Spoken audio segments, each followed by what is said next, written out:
This is the sixth article written by Giorgio Agamben on the coronavirus crisis and COVID governance. It's called Social Distancing, and it was published on April 6, 2020. It is not certain where death awaits us, so let us await it everywhere. To think of death beforehand is to think of our liberty. Whoever learns how to die has learned how not to be a slave. Knowing how to die frees us from all subjection and constraint. Michel de Montaigne. Through philosophy, we learn how to die. Since history teaches us that every social phenomenon has or can have political implications, we should take careful note of the new concept that has entered the West's political lexicon: social distancing. Although the term was probably conceived as a euphemism after the rawness of the previous term, confinement, we must ask ourselves what a political order founded on social distancing could ever amount to. This question is all the more urgent when such an order may be more than a purely theoretical hypothesis. It is increasingly being claimed that the current health emergency can be seen as the laboratory in which the political and social orders that await humanity are being prepared. Though there are, as always, fools who will claim that such a situation can be considered to be wholly positive, and that new digital technologies have allowed us happily to communicate from a distance for some time, I do not believe that a community based on social distancing is humanly and politically livable.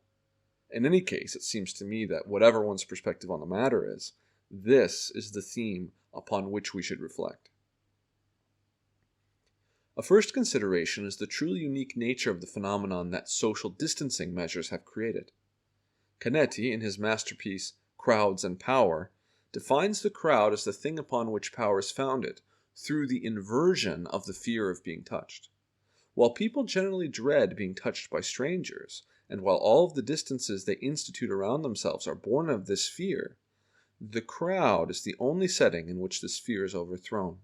Quote, "It is only in a crowd that man can become free of his fear of being touched. As soon as a man has surrendered himself to the crowd, he ceases to fear its touch. The man pressed against him is the same as himself. He feels him as he feels himself. Suddenly, it is as though everything were happening in one and the same body. This reversal of the fear of being touched belongs to the nature of crowds. The feeling of relief is most striking where the density of the crowd is the greatest." Close quote. I do not know what Canetti would have thought of this new phenomenology of the crowd that we are witnessing. What social distancing measures and panic have created is surely a mass, but a mass that is, so to speak, inverted and composed of individuals who are keeping themselves at any cost at a distance in non-dense, rarefied mass. It is still a mass, however, if, as Canetti specifies shortly afterwards, it is defined by uniformity and passivity, in the sense that, quote, "it is impossible for it to move really freely. It waits. It waits for a head to be shown it." Close quote. A few pages later, Canetti describes the crowd that is formed through a prohibition, where, quote, "a large number of people together refuse to continue to do what till then they had done singly. They obey a prohibition, and this prohibition is sudden and self-imposed. In any case, it strikes with enormous power.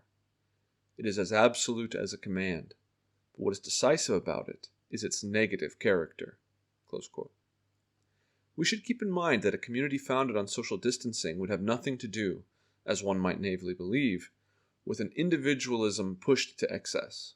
It would be, if anything, similar to the community we see around us, a rarefied mass founded on a prohibition, but, for that very reason, especially passive and compact.